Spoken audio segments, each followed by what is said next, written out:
ಬಾಗಲಕೋಟೆಯಲ್ಲಿ ಯತ್ನಾಳ್ ಅಂತ ಒಬ್ಬ ಕೋಮುವಾದಿ ಕ್ರಿಮಿ ಬಾಗಲಕೋಟೆಗೆ ಬಂದು ಇಲ್ಲಿ ಜೆಸಿಬಿ ತರ್ತೀನಿ, ಇಲ್ಲಿ ಹಿಂದುತ್ವ ಇದು ಮಾಡ್ತೀನಿ ಅಂತ ಹೇಳಿ ಏನು ಧರ್ಮಗಳ ಮಧ್ಯೆ ಕೋಮುವಾದದ ಬೆಂಕಿಯನ್ನ ಹಚ್ಚಿ ಅದರ ಮುಖಾಂತರ ರಾಜಕೀಯ ಮಾಡ್ತಕ್ಕಂಥ ಏನು ಹುನ್ನಾರ ಮಾಡಿದ್ರು, ಆ ಹುನ್ನಾರಕ್ಕೆ ಸೋಲಾಗಿದೆ. ಬಾಗಲಕೋಟೆ ಕ್ಷೇತ್ರದ ಜನ ಯಾವತ್ತಿಗೂ ಕೂಡ ಸಹೋದರತ್ವ, ಸಹಬಾಳ್ವೆತ್ವ ಮತ್ತು ಭ್ರಾತೃತ್ವಕ್ಕೆ ಬೆಲೆ ಕೊಡ್ತೀವಿ. ಯಾವುದೇ ರೀತಿ ಕೋಮುವಾದತ್ವ ಆಗಲಿ, ಹಿಂದುತ್ವ ಆಗಲಿ, ಇದಕ್ಕೆ ನಮ್ಮಲ್ಲಿ ಜಾಗ ಇಲ್ಲ ಅಂತಕ್ಕಂಥ ಸಂದೇಶವನ್ನ ಈ ಒಂದು ಚುನಾವಣೆ ಮುಖಾಂತರವಾಗಿ ಸಾರಿದ್ದಾರೆ. ಬಾಗಲಕೋಟೆ ಬೈ ಎಲೆಕ್ಷನ್ ರಿಸಲ್ಟ್ ಇವತ್ತು 4ನೇ ತಾರೀಕದಂದು ರಿಸಲ್ಟ್ ಬಂದಾಯ್ತು. ಈಗ ಕಾಂಗ್ರೆಸ್ ವಿನ್ ಆಗಿರುವಂತದ್ದು ಬಾಗಲಕೋಟೆ ಬೈ ಎಲೆಕ್ಷನ್ ನಲ್ಲಿ. ಈಗ ನಮ್ಮ ಜೊತೆ ಅನೇಕ ಕಾರ್ಯಕರ್ತರಿದ್ದಾರೆ, ನಾಯಕರಿದ್ದಾರೆ, ವಕೀಲರಿದ್ದಾರೆ, ಅನೇಕ ಜನ ನಮ್ಮ ಜೊತೆ ಇದ್ದಾರೆ. ಕಾಂಗ್ರೆಸ್ ಗೆದ್ದೇ ಗೆಲ್ಲುತ್ತೆ ಅಂತ ಹೇಳಿ ಈಗ ಆಲ್ರೆಡಿ ಪ್ರಿಡಿಕ್ಟ್ ಮಾಡಿದಂತವರು ಸಹ ನಮ್ಮ ಜೊತೆ ಇದ್ದಾರೆ. ಅವ್ರು ಮಾತಾಡ್ತಾ ಹೋಗೋಣ. ಮೊದಲು ವಕೀಲರಾದಂತಹ ರಮೇಶ್ ಮದ್ದೂರ್ ಅವರು ಹಾಗೆ ಚಂದ್ರಶೇಖರ್ ಅವರು ಇದ್ದಾರೆ. ಅವ್ರು ಮಾತಾಡ್ತಾ ಹೋಗೋಣ. ಸರ್, ಈಗ ಬಾಗಲಕೋಟೆಯಲ್ಲಿ ಕಾಂಗ್ರೆಸ್ ವಿನ್ ಆಗಿರುವಂತದ್ದು, ಎಲ್ಲೋ ಒಂದು ಕಡೆ ಹೇಳ್ತಾ ಇದ್ರು ಬಿಜೆಪಿನೇ ಈ ಸರಿ ವಿನ್ ಆಗತ್ತೆ, ಕಾಂಗ್ರೆಸ್ ನೋಟು ನಮ್ದು ಓಟು ಅಂತ ಹೇಳುವಂತಹ ಅಂತ ಮಟ್ಟಕ್ಕೂ ಸಹ ಹೋಗಿದ್ರು. ಏನ್ ಹೇಳ್ತೀರಿ ಸರ್ ಫಸ್ಟ್ ರಿಯಾಕ್ಷನ್? ಈಗ ಕಾಂಗ್ರೆಸ್ ಪಕ್ಷದ ಸರ್ವ ನಾಯಕರ ಒಗ್ಗಟ್ಟಿನ ಹೋರಾಟ, ಆಮೇಲೆ ಕಾರ್ಯಕರ್ತರ ಶ್ರಮ, ಆಮೇಲೆ ಮತದಾರರ ಪರಿವರ್ತನೆ ಆಗಿದೆ. ಅಂದ್ರೆ ಕಾಂಗ್ರೆಸ್ ಪಕ್ಷ ಅಭೂತಪೂರ್ವ ಇದೆ ಒಂದು ಸಂದೇಶವನ್ನ ಮತದಾರ ನೀಡಿದ್ದಾರೆ, ಮತದಾರ ಅರ್ಥೈಸಿಕೊಂಡಿದ್ದಾರೆ. ಆ ಪ್ರಕಾರ ಇವತ್ತು ಕಾಂಗ್ರೆಸ್ ಪಕ್ಷಕ್ಕೆ ಅಭೂತಪೂರ್ವ ಜಯ ಸಿಕ್ಕಿದೆ. ಈ ಕಾರಣ ಮತದಾರರಿಗೆ ಕಾಂಗ್ರೆಸ್ ಪಕ್ಷದಿಂದ ಧನ್ಯವಾದ ಸಲ್ಲಿಸುತ್ತದೆ. ಅದರೊಂದಿಗೆ ನಮ್ಮ ಎಲ್ಲ ನಾಯಕರು, ಕಾಂಗ್ರೆಸ್ ಪಕ್ಷದ ಸರ್ವ ನಾಯಕರು ಎಲ್ಲರೂ ಒಗ್ಗಟ್ಟಿನ ಹೋರಾಟದ ಕೂಡ ಇವತ್ತು ಕಾಂಗ್ರೆಸ್ ಪಕ್ಷ ಅಭೂತಪೂರ್ವವಾದಂತಹ ಐತಿಹಾಸಿಕ ಜಯ ಇದು. ಯಾಕಂದ್ರೆ ಇಲ್ಲಿವರೆಗೂ ಕೂಡ ಜಯ ಗೆದ್ದಿರೋದು ಬಿಜೆಪಿ ಗೆದ್ದಿದ್ದು ಕೂಡ 17,000 ಹೈಯೆಸ್ಟ್ ನೀಡಿತ್ತು. ಇವತ್ತು ಕಾಂಗ್ರೆಸ್ 21,868 ಮತಗಳ ಅಂತರದಲ್ಲಿ ಗೆದ್ದಿದೆ ಅಂತ ಹೇಳಿ ಇದಕ್ಕೆ ಬಿಜೆಪಿ ಅರ್ಥೈಸಿಕೊಳ್ಳಬೇಕು. ಮತ್ತು ಅದಕ್ಕೆ ನಾವು ಕಾಂಗ್ರೆಸ್ ಪಕ್ಷದವರು ಈ ಮತದಾರರನ್ನ ಪರಿವರ್ತನೆ ಏನಿದೆ ಅದಕ್ಕೆ ನಾವು ಮತ್ತೊಂದು ಕಡೆ ವ್ಯಾಪಾರಸ್ಥರು ಏನ್ ಬೇಡಿಕೆ, ಬಹುದಿನ ಬೇಡಿಕೆ ಆದಂತ ಬಾಗಲಕೋಟೆ ಮೆಡಿಕಲ್ ಕಾಲೇಜ್ ಇರ್ಬೋದು, ಬಾಗಲಕೋಟೆ ವ್ಯಾಪಾರಸ್ಥರಿರ್ಬೋದು, ಬಾಗಲಕೋಟೆಗೆ ವ್ಯಾಪಾರಸ್ಥರಿಗೆ ಒಂದು ಸ್ಥಳ ಇರಲಿಲ್ಲ. ಕುತ್ಕೊಂಡು ವ್ಯಾಪಾರ ಮಾಡಿ ಈ ಜನರಿಗೆ ಸರ್ವಿಸ್ ಕೊಡಬೇಕು ಅಂತ ಹೇಳಿದ್ರೆ, ಯಾಕಂದ್ರೆ ಕೇವಲ ವ್ಯಾಪಾರ ಅಷ್ಟೇ ಅಲ್ಲ, ಜನರಿಗೆ ಸರ್ವಿಸ್ ಸಿಗಬೇಕಾಗಿತ್ತು. ಅದರಿಂದ ಅದಕ್ಕೂ ಕೂಡ ಆದ್ಯತೆಯನ್ನು ನೀಡಿರಲಿಲ್ಲ ಮಾಜಿ ಶಾಸಕರು. ಹಾಗಾಗಿ ಅದನ್ನು ಅರ್ಥೈಸಿಕೊಂಡಂತ ಮತದಾರ ಬಾಗಲಕೋಟೆ ನಗರದಲ್ಲೇ ಇವತ್ತು ನಾವು ಅತಿ ಹೆಚ್ಚು ಮತವನ್ನು ಪಡೆಯುವ ಮೂಲಕ ಇವತ್ತು ಅಭೂತಪೂರ್ವ ಕ್ಷೇತ್ರ ಸಂಸ್ಥೆಗೆ ಕಾರ್ಯಕರ್ತರಾದಂಥವರು ಈ ಕ್ಷೇತ್ರದ ಮತದಾರ. ಇದು ಒಂದು ಐತಿಹಾಸಿಕ ಗೆಲುವು ಬಾಗಲಕೋಟೆ ಕ್ಷೇತ್ರದ ಮತದಾರರಿಗೆ ಮತ್ತು ಬಾಗಲಕೋಟೆಯ ಕಾಂಗ್ರೆಸ್ ಪಕ್ಷದ ಎಲ್ಲ ಕಾರ್ಯಕರ್ತರಿಗೆ, ಮುಖಂಡರುಗಳಿಗೆ ನಾನು ಈ ಸಂದರ್ಭದಲ್ಲಿ ಹೃತ್ಪೂರ್ವಕವಾದ ಅಭಿನಂದನೆ ಸಲ್ಲಿಸೋಕೆ ಬಯಸ್ತೇನೆ. ಮೊಟ್ಟ ಮೊದಲಿಗೆ ಜೊತೆಗೆ ಈ ಬಾಗಲಕೋಟೆ ಕ್ಷೇತ್ರ ಏನಿದೆ ಇದು ಸರ್ವ ಜನಾಂಗದ ಶಾಂತಿಯ ತೋಟ. ಇಲ್ಲಿ ಹಿಂದುತ್ವ, ಕೋಮುವಾದಿತ್ವ ಇದಕ್ಕೆ ಜಾಗ ಇಲ್ಲ. ಇಲ್ಲಿ ಮನುಷ್ಯತ್ವ ಮತ್ತು ಸಹೋದರತ್ವಕ್ಕೆ ಬೆಲೆ ಇದೆ ಅಂತ ಹೇಳಿ ಬಾಗಲಕೋಟೆ ಕ್ಷೇತ್ರದ ಜನ ಈ ಒಂದು ಚುನಾವಣೆಯ ಮೂಲಕ ಸಂದೇಶವನ್ನು ಸಾರಿದ್ದಾರೆ. ಬಾಗಲಕೋಟೆಯಲ್ಲಿ ಯತ್ನಾಳ್ ಅಂತ ಒಬ್ಬ ಕೋಮುವಾದಿ ಕ್ರಿಮಿ ಬಾಗಲಕೋಟೆಗೆ ಬಂದು ಇಲ್ಲಿ ಜೆಸಿಬಿ ತರ್ತೀನಿ, ಇಲ್ಲಿ ಹಿಂದುತ್ವ ಇದು ಮಾಡ್ತೀನಿ ಅಂತ ಹೇಳಿ ಏನು ಧರ್ಮಗಳ ಮಧ್ಯೆ ಕೋಮುವಾದದ ಬೆಂಕಿಯನ್ನ ಹಚ್ಚಿ ಅದರ ಮುಖಾಂತರ ರಾಜಕೀಯ ಮಾಡ್ತಕ್ಕಂಥ ಏನು ಹುನ್ನಾರ ಮಾಡಿದ್ರು, ಆ ಹುನ್ನಾರಕ್ಕೆ ಸೋಲಾಗಿದೆ. ಬಾಗಲಕೋಟೆ ಕ್ಷೇತ್ರದ ಜನ ಯಾವತ್ತಿಗೂ ಕೂಡ ಸಹೋದರತ್ವ, ಸಹಬಾಳ್ವೆತ್ವ ಮತ್ತು ಭ್ರಾತೃತ್ವಕ್ಕೆ ಬೆಲೆ ಕೊಡ್ತೀವಿ. ಯಾವುದೇ ರೀತಿ ಕೋಮುವಾದತ್ವ ಆಗಲಿ, ಹಿಂದುತ್ವ ಆಗಲಿ, ಇದಕ್ಕೆ ನಮ್ಮಲ್ಲಿ ಜಾಗ ಇಲ್ಲ ಅಂತಕ್ಕಂಥ ಸಂದೇಶವನ್ನ ಈ ಒಂದು ಚುನಾವಣೆ ಮುಖಾಂತರವಾಗಿ ಸಾರಿದ್ದಾರೆ.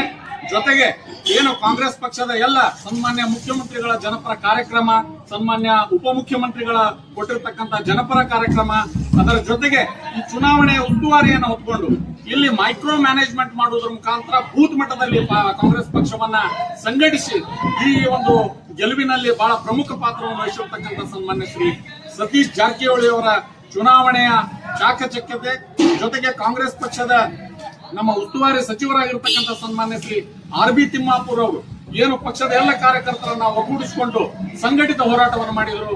ಕಾಂಗ್ರೆಸ್ ಪಕ್ಷದ ಎಲ್ಲ ಮುಖಂಡರು ಆಗಿರಬಹುದು, ಸನ್ಮಾನ್ಯ ವಿಜಯಾನಂದ ಕಾಶ್ಯಪ್ನವರು, ಸನ್ಮಾನ್ಯ ಶ್ರೀಮತಿ ವೀಣಾ ಕಾಶ್ಯಪ್ನವರು, ಸಂಯುಕ್ತ ಪಾಟೀಲ್ ಅವರು ಹಾಗೂ ಅನೇಕ ಸನ್ಮಾನ್ಯ JT ಪಾಟೀಲ್, ಮಾಜಿ ಸಚಿವರಾಗಿರ್ತಕ್ಕಂಥ ಸನ್ಮಾನ್ಯ SR ಪಾಟೀಲ್, ಹೀಗೆ ಅನೇಕ ಮುಖಂಡರುಗಳ ನೇತೃತ್ವದಲ್ಲಿ ಏನು ಸಂಘಟಿತ ಹೋರಾಟವನ್ನು ಮಾಡಿದಿವೆ. ಆ ಹೋರಾಟಕ್ಕೆ ಬಾಗಲಕೋಟೆ ಕ್ಷೇತ್ರದ ಜನ ಇವತ್ತು ಮುದ್ರೆಯನ್ನ ಒತ್ತಿದ್ದಾರೆ. ಕೋಮುವಾದ ಈ ಕ್ಷೇತ್ರದಲ್ಲಿ ನಡೆಯೋದಿಲ್ಲ. ಇಲ್ಲಿ ಯಾವತ್ತಿಗೂ ಕೂಡ ಇಲ್ಲಿ ಸಹಬಾಳ್ವೆ, ಸಹೋದರತ್ವ ಮತ್ತು ಭ್ರಾತೃತ್ವಕ್ಕೆ ನಾವು ಬೆಲೆಯನ್ನು ಕೊಡ್ತೀವಿ ಅಂತ ಹೇಳಿ ಬಾಗಲಕೋಟೆ ಕ್ಷೇತ್ರದ ಮತದಾರರು ಏನು ಈ ಸಂದೇಶವನ್ನು ರವಾನೆ ಮಾಡಿದ್ದಾರೆ, ಏನು ಈ ಐತಿಹಾಸಿಕ ಗೆಲುವನ್ನು ಕಾಂಗ್ರೆಸ್ ಪಕ್ಷಕ್ಕೆ ಕೊಟ್ಟಿದ್ದಾರೆ. ಕಾಂಗ್ರೆಸ್ ಪಕ್ಷದ ಜವಾಬ್ದಾರಿ ಹೆಚ್ಚಾಗಿದೆ.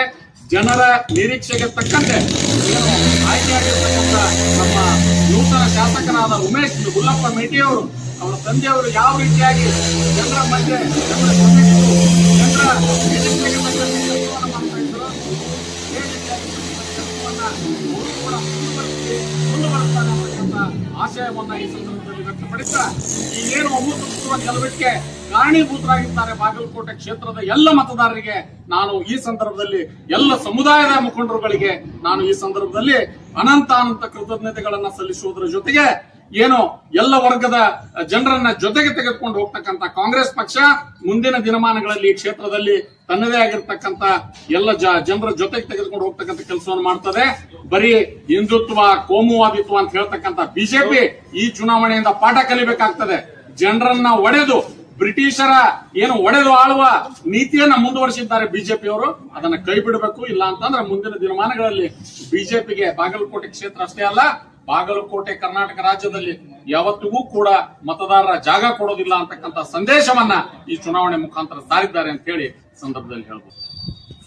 ಏನು ಸರ್ಕಾರ ಹೆಚ್ಚು ಗ್ಯಾರಂಟಿಗಳನ್ನು ಘೋಷಿಸಿತ್ತು ಮತ್ತು ಮಹಿಳೆಯರ ವಿಶ್ವಾಸ ಹೊಂದಿತ್ತು, ಅದು ಅತ್ಯಂತ ಪ್ರಮುಖವಾದಂಥ ಕಾರಣ. ಅದರೊಂದಿಗೆ ಸನ್ಮಾನ್ಯ ಮೇಟಿ ಸಾಹೇಬರು ವ್ಯಕ್ತಿತ್ವ, ಅವರು ಜನರಿದ್ದಂಥ ಸರಳತೆ, ಆಮೇಲೆ ಅವ್ರ ಕುಟುಂಬ ವರ್ಗ ಎಂದೂ ಕೂಡ ಅಧಿಕಾರವನ್ನು ದುರ್ಬಳಕೆ ಮಾಡಿಕೊಂಡಿರ್ತಕ್ಕಂಥದ್ದು ಒಂದು. ಮತ್ತೊಂದು ಕಡೆ ಏನಾಯಿತು ಅಂತ ಹೇಳಿದ್ರೆ ವೈದ್ಯಕೀಯ ಮಹಾವಿದ್ಯಾಲಯದ ಅತ್ಯಂತ ಬೇಡಿಕೆ ಏನಾಗಿತ್ತು ಅಂತ ಹೇಳಿದ್ರೆ ಮಾಜಿ ಶಾಸಕರು ಯಾವುದೇ ಸರ್ಕಾರದ ಶಿಕ್ಷಣ ಸಂಸ್ಥೆಗಳನ್ನು ಬಾಗಲಕೋಟೆಯಲ್ಲಿ ಸ್ಥಾಪಿಸಲಿಕ್ಕೆ ಮುಂದಾಗ್ತಿರಲಿಲ್ಲ. ಅವರು ಎಲ್ಲ ಸರ್ಕಾರದ ಅನುದಾನವನ್ನು ಕಡಿತಗೊಳಿಸಲಿಕ್ಕೆ ಹೋರಾಟ ಮಾಡಿದರೆ ಹೊರತು ಎಂದು ಕೂಡ ಸರ್ಕಾರದ ಅನುದಾನ ತರಬೇಕು, ಬಾಗಲಕೋಟೆಯನ್ನು ಏನು ಶೈಕ್ಷಣಿಕವಾಗಿ ಆಯಿತು, ಅದು ವ್ಯಾಪಾರೀಕರಣ ಆಯಿತು, ಅದು ಏನು ಇಂಡಸ್ಟ್ರಿಯಲ್ ಆಯ್ತು, ಯಾವುದೇನು ಅಭಿವೃದ್ಧಿಪಡಿಸಲಿಕ್ಕೆ ಅವರು ಪ್ರಯತ್ನ ಮಾಡಲಿಲ್ಲ. ಅದನ್ನು ಮನಗಂಡಂಥ ಜನ ಆಮೇಲೆ ವ್ಯಾಪಾರಸ್ಥರಿಗೆ ಒಂದು ಸುಸಜ್ಜಿತವಾದಂಥ ಒಂದು ವ್ಯಾಪಾರದ ಸ್ಥಳವನ್ನು ಕೇಂದ್ರವನ್ನು ಮಾಡಬೇಕು ಅಂತಕ್ಕಂಥ ಪ್ರಯತ್ನವೂ ಕೂಡ ಅವ್ರು ಮಾಡಲಿಲ್ಲ. ಹಾಗಾಗಿ ಬಾಗಲಕೋಟೆ ವ್ಯಾಪಾರಸ್ಥರದ ಒಂದು ಬೇಡಿಕೆ ಆಗಿತ್ತು. ಏನು ಭೂಮಾ ಅಂತಕ್ಕಂಥ ಒಂದು ಏನು ಸಂಸ್ಥೆ ಇದೆ, ಅವ್ರೊಂದು ಬೇಡಿಕೆ ಏನಾಗಿತ್ತು ಅಂತ ಸುಮಾರು 200 ಎಕರೆ ಜಮೀನಲ್ಲಿ ನಮಗೊಂದು ಅತ್ಯಂತ ಸುಸಜ್ಜಿತವಾದಂಥ ಒಂದು ವ್ಯಾಪಾರದ ಸ್ಥಳವನ್ನು ಮಾಡಿಕೊಡ್ಬೇಕು ಅಂತೇಳಿ ಏನು ಬೇಡಿಕೆ ಇತ್ತು. ಆ ಬೇಡಿಕೆ ಕೂಡ ಭರವಸೆ ಸಿಗ್ತಿತ್ತು. ಅವೆಲ್ಲವೂ ಕೂಡ ಕಾರಣಾಯಿತು. ಅದೆಲ್ಲರ ಜೊತೆಗೆ ಏನು ಪಕ್ಷದ ನಾಯಕರ ಒಗ್ಗಟ್ಟಿನ ಹೋರಾಟ, ಯಾಕಂದ್ರೆ ಕಾಂಗ್ರೆಸ್ ಪಕ್ಷಕ್ಕೆ ಎಂದೂ ಕೂಡ ಕಾಂಗ್ರೆಸ್ ಪಕ್ಷ ಸೋಲೋದಿಲ್ಲ. ಕಾಂಗ್ರೆಸ್ ಪಕ್ಷದಲ್ಲಿ ಒಗ್ಗಟ್ಟಿನ ಹೋರಾಟ ಎಲ್ಲಿ ಆಗ್ತದೋ, ಯಾವತ್ತಾಗ್ತದೋ ಅವತ್ತು ಕಾಂಗ್ರೆಸ್ ಪಕ್ಷ ಗೆದ್ದೇ ಗೆಲ್ತದೆ. ಅದೊಂದು ಸಂದೇಶ ಇದಾಗಿದೆ. ಆಮೇಲೆ ಈ ಗೆಲುವು ಏನಿದೆಲ್ಲ ಇದು ಐತಿಹಾಸಿಕವಾದಂತಿದೆ. ಈಗ ಇದು ಕೇವಲ 5-10 ಸಾವಿರ ಲೀಡ್ನಲ್ಲಿ ಗೆದ್ದಿದ್ದ ಕಾಂಗ್ರೆಸ್ ಪಕ್ಷದವರು ಇಷ್ಟು ಸೆಲೆಬ್ರೇಷನ್ ಮಾಡ್ತಿರ್ಲಿಲ್ಲ. ಇದು ಏನಾಗಿದೆ ಅಂತ ಹೇಳಿದ್ರೆ ಸುಮಾರು 21,000 ಏನು 22,000 ಏನು ಲೀಡ್ ಆಗಿದೆ. ಏನು ಅಂತ ಸಣ್ಣ ಲೀಡ್ ಏನಲ್ಲ ಇದು. ಹಾಗಾಗಿ ನಾವು ಕಾಂಗ್ರೆಸ್ ಪಕ್ಷದವರು ಇವತ್ತು ನಮ್ಮೆಲ್ಲ ಅಭಿವೃದ್ಧಿ ಕೆಲಸಗಳಿಂದ ಇದೆಲ್ಲ ಆಯ್ತು ಅಂತ ಹೇಳಿಕೆ ನಾವು ಸಾಧ್ಯ ಆಗ್ತದೆ. ಮತ್ತೊಂದು ಕಡೆ ಸತೀಶ್ ಜಾರಕಿಹೊಳಿ ಅವರು ಏನು ಬಂದು ಮನೆಗೆ ಬಂದು ಸಣ್ಣ ಪುಟ್ಟ ಏನು ತಿದ್ದುಪಡಿಯನ್ನು ಕೂಡ ಮಾಡಿದ್ರು, ಮೈಕ್ರೋ ಮ್ಯಾನೇಜ್ಮೆಂಟ್ ಏನ್ ಮಾಡಿದ್ರು ಅದರಿಂದ ಆಯ್ತು. ಮತ್ತೊಂದು ಕಡೆ SR ಪಾಟೀಲ್ರು, ಆಮೇಲೆ ಸರ್ನಾಯ್ಕರು, ಆಮೇಲೆ ಇಡೀ ಜಿಲ್ಲೆಯ ಎಲ್ಲ ನಮ್ಮ ಮತಕ್ಷೇತ್ರದ ಎಲ್ಲ ಶಾಸಕರು ಕೂಡ ಒಗ್ಗಟ್ಟಿನ ಹೋರಾಟ, ಮತ್ತು ಕೇಂದ್ರದ ನಮ್ಮ ರಾಜ್ಯದ ಮುಖ್ಯಮಂತ್ರಿಗಳು, ಉಪಮುಖ್ಯಮಂತ್ರಿಗಳು, ಕಾನೂನು ಸಚಿವರಾದಂಥ HK ಪಂಡ್ರು, ಅದರೊಂದಿಗೆ ಬೇರೆ ಬೇರೆ ಎಲ್ಲ ನಾಯಕರು ಕೂಡ ಬಂದು ಒಗ್ಗಟ್ಟಿನ ಹೋರಾಟದ ಪ್ರತಿಫಲವಾಗಿ ಇವತ್ತು ಕಾಂಗ್ರೆಸ್ ಪಕ್ಷ ಇವತ್ತು ಅಭೂತಪೂರ್ವ ಜಯ ಸಾಧಿಸಲಿಕ್ಕೆ ಸಾಧ್ಯ ಆಯಿತು ಅಂತೇಳಿ ಸರ್. ಇನ್ನು ಏನು ಅಂತಂದ್ರೆ ಚಂದ್ರಶೇಖರ್ ಅವರಿಗೆ ಹೇಳೋದಂತಂದ್ರೆ, ಒಂದು ಕಡೆ ಬಿಜೆಪಿ ಈ ಒಂದು ಕ್ಷೇತ್ರದಲ್ಲಿ ಈಗ ಸೋತಿರುವಂತದ್ದು, ಎಲ್ಲೋ ಒಂದು ಕಡೆ ನೀವು ಆಗ್ಲೇ ಹೇಳಿದಾಗೆ ಅಭೂತಪೂರ್ವ ಗೆಲುವು ಕಾಣಿಸಲು, ಹಾಗೆ ಬೇರೆ ಬೇರೆ ರಾಜಕೀಯ ತಿರುವುಗಳು ಈ ಒಂದು ಎಲೆಕ್ಷನ್ ಸ್ಟಾರ್ಟ್ ಆಗುತ್ತೆ ಅಂತ. ಯಾಕಂದ್ರೆ 2028ರಲ್ಲಿ ಅದರ ಒಂದು ಮುಂಚೂಣಿಯಲ್ಲಿ ಇದೊಂದು ಇರುವಂತದ್ದು. ಇದು ಬೇರೆ ಬೇರೆ ಒಂದು ಕಾರಣಗಳಿಗೆ ಎಡೆ ಮಾಡಿಕೊಡುತ್ತೆ ಏನಿಲ್ಲ. ಬಹಳ ಸ್ಪಷ್ಟವಾದ ಸಂದೇಶವನ್ನ ಬಾಗಲಕೋಟೆ ಕ್ಷೇತ್ರದ ಜನ ಕೊಟ್ಟಿದ್ದಾರೆ. ಇಲ್ಲಿ ಜನಸೇವಕತ್ವ ಗೆದ್ದಿತ್ತು, ಸರ್ವಾಧಿಕಾರತ್ವ ಸೋಲ್ತು. ಸರ್ವಾಧಿಕಾರಿಗಳಿಗೆ ಮತ್ತು ಜನರ ಜೊತೆ ದುರಾಡಳಿತದಿಂದ, ಜನರ ಜೊತೆಗೆ ಏನು ದರ್ಪದಿಂದ ನಡ್ಕೊಳ್ಳುವಂತವ್ರಿಗೆ ಇಲ್ಲಿ ಜಾಗ ಇಲ್ಲ. ಅದಕ್ಕೆ ಅಂತ ಒಂದು ದರ್ಪವನ್ನ ಕೊನೆಗಾಣಿಸಿ ಇವತ್ತು ಜನಸೇವಕತ್ವಕ್ಕೆ ಇವತ್ತು ಜನ ಮನ್ನಣೆಯನ್ನ ಕೊಟ್ಟಿದ್ದಾರೆ. ಜನರ ನಿರೀಕ್ಷೆಯಂತೆ ನೂತನ ಶಾಸಕರು ಕೂಡ ಜನರ ಜೊತೆಗೆ ಬೆರೆತು ಜನರ ನಿರೀಕ್ಷೆಗೆ ತಕ್ಕಂತೆ ಕೆಲಸವನ್ನು ಮಾಡಲಿದ್ದಾರೆ. ಬಾಗಲಕೋಟೆ ಕ್ಷೇತ್ರದಲ್ಲಿ ಕೋಮುವಾದಕ್ಕೆ ಯಾವತ್ತಿಗೂ ಕೂಡ ಜಾಗ ಕೊಡದೇ ಇರೋ ರೀತಿಯಲ್ಲಿ ಎಲ್ಲ ಸಮುದಾಯಗಳನ್ನ ಜೊತೆಗೆ ತೆಗೆದುಕೊಂಡು ಎಲ್ಲರ ಜೊತೆಗೆ ಸಹೋದರತ್ವದಿಂದ ಏನು ಬಾಗಲಕೋಟೆ ಕ್ಷೇತ್ರ ಈ ಹಿಂದಿನಿಂದಲೂ ಕೂಡ ಬಂದಿದೆ, ಅದೇ ರೀತಿಯಾಗಿ ಬಾಗಲಕೋಟೆ ಕ್ಷೇತ್ರವನ್ನ ಮುಂದುವರಿಸಿಕೊಂಡು ಹೋಗುವಂತ ಒಂದು ದೊಡ್ಡ ಜವಾಬ್ದಾರಿ ಇವತ್ತು ಬಾಗಲಕೋಟೆ ಕ್ಷೇತ್ರದ ಜನ ಶ್ರೀಮಾನ್ ಉಮೇಶ್ ಹುಲ್ಲಪ್ಪ ಮೇಟಿ ಅವರ ಹೆಗಲಿಗೆ ಕೊಟ್ಟಿದ್ದಾರೆ. ಜನರ ನಿರೀಕ್ಷೆಗೆ ತಕ್ಕಂತೆ ಅವರು ಕೂಡ ಮುಂದಿನ ದಿನಮಾನಗಳಿಗೆ ಕೆಲಸ ಮಾಡ್ತಾರೆ.